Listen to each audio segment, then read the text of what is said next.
Friends, welcome back to my channel. और आज की कहानी बहुत ही ज़्यादा प्यारी है। वैसे तो मेरी सारी कहानियाँ बहुत प्यारी होती हैं, ऐसी वैसी कहानी तो मैं लेके भी नहीं आती हूँ। तो आज की कहानी है भगवान के प्लान की। ठीक है, जो भगवान की योजना होती है, आज उस मेरी कहानी जो है उसके ऊपर बेस्ड है। तो एक बार की बात है, एक भक्त हुआ करते थे। वो भगवान को बहुत ज़्यादा मानते थे, कहते हैं बहुत ज़्यादा करीब थे भगवान जी के। मतलब हर टाइम मंदिर में जाके पूजा पाठ करनी, मंदिर में साफ सफाई करनी, भगवान से बातें करनी, हर चीज़ मतलब वो पूरे दिल से करते थे। तो एक दिन की बात है कि उनके मन में विचार आया भगवान से बात करते करते कि प्रभु, कितने दिन हो गए आपको यहाँ बैठे बैठे, आप थोड़ा बाहर घूम आओ और आज मैं आपकी जगह खड़ा होता हूँ, आज मैं आपकी जगह रहता हूँ।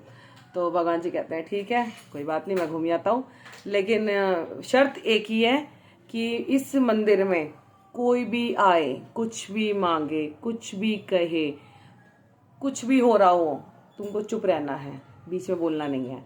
ये शर्त भगवान जी ने रखी थी कि भाई आप रहो, कोई बात नहीं, मैं जाऊंगा घूमने, बट आप कुछ बोलोगे नहीं, आप चुप रहोगे और सब कुछ जो भी हो रहा है उसे चुपचाप देखते रहोगे। तो ठीक है, उसने कहा जी जैसी प्रभु आपकी आज्ञा। और ऐसा ही हुआ।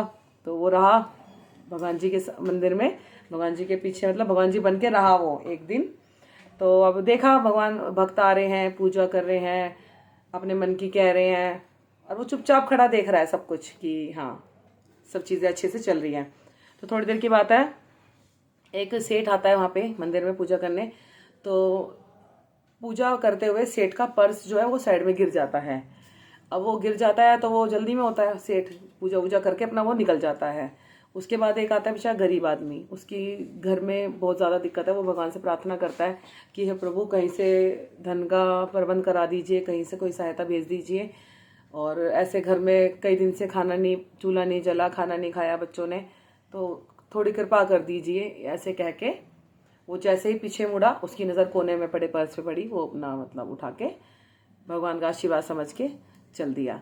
और उसके बाद आया एक नाविक, उसको जाना था यात्रा पे, 15 दिन की यात्रा पे जाना था उसको दूसरे देश, नाव से, जल के जरिए।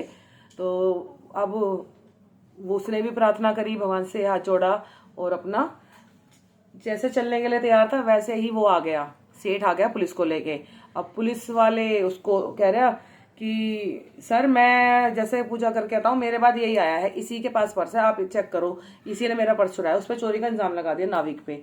अब भाई इतनी देर होगी, थोड़ी देर दो, यही बहस सुनी उसने, आदमी ने, भक्त ने। तो उसने एकदम थोड़ी देर में पीछे से आवाज आई कि नाविक निर्दोष है, नाविक ने कुछ नहीं किया है, अभी यहाँ पर एक आदमी आया था, उसने पर्स चुराया है, आप उसके घर जाओ, ये उसका एड्रेस है, और वहाँ पे आपको पर्स मिल जाएगा। हुआ भी ऐसा ही।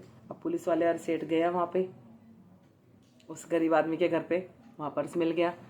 अब क्या करा, अब गरीब आदमी को डाल दिया जेल में, पर्स ले लिया, और वो नाविक था वो अपना चला गया यात्रा पे। अब आए प्रभु जी शाम को, अब आए प्रभु जी, तो भक्त ने बताया सारी बात, आज सारे दिन का लेखा जोखा दिया बाबा को, भगवान जी को, कि ऐसे ऐसे हुआ जी, और देखो मैंने कैसा करा, एक चोर को पकड़वा दिया और एक निर्दोष को बचा लिया। तो अब प्रभु जी बोलते हैं, तुमने सारा खेल खराब कर दिया, तुमने मेरी बनी बनाई योजना पर पानी फेर दिया। मैंने सब कुछ पहले से तय कर रखा था, और मैंने तुमसे कहा था कि तुम कुछ मत बोलना, कुछ भी हो जाए बीच में, फिर भी तुम बोले और तुमने सब खराब कर दिया।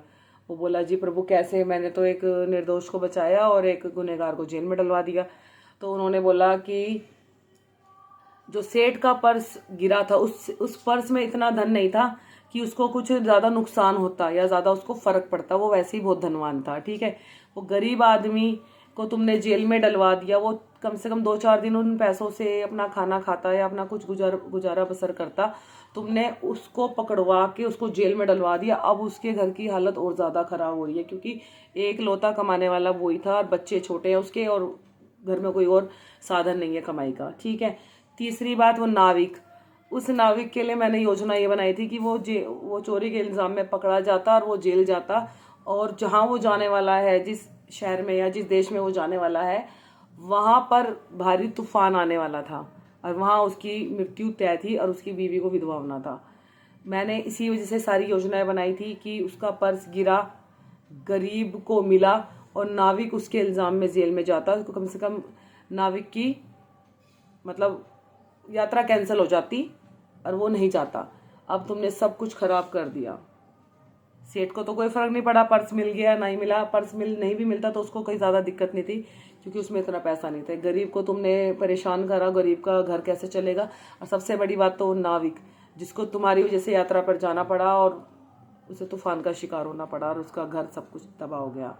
तो कहानी का सार बस ये कहता है कि भगवान जो करते हैं अच्छे के लिए करते हैं, पहली बात। दूसरी बात, अगर हमारे मन की इच्छा का नहीं हो रहा है, जो हम चाहते हैं वो नहीं हो रहा, तो इसमें भी बहुत अच्छा है क्योंकि आपको और हमें नहीं पता आने वाले समय में क्या लिखा है क्या नहीं लिखा है, लेकिन वो ऊपर वाला जो बैठा है उसे सारा कुछ पता है, सब कुछ उनका बनाया हुआ है, सब कुछ उनके द्वारा निर्धारित किया हुआ है।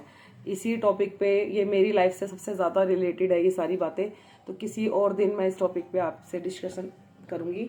बट आज के लिए इतना ही। और आज की कहानी हमें बहुत बड़ी सीख देती है कि प्रभु की राजी में राजी रहिए।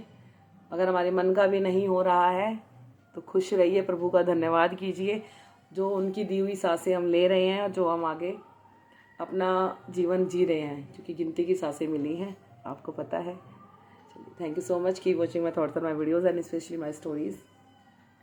जय श्री राम।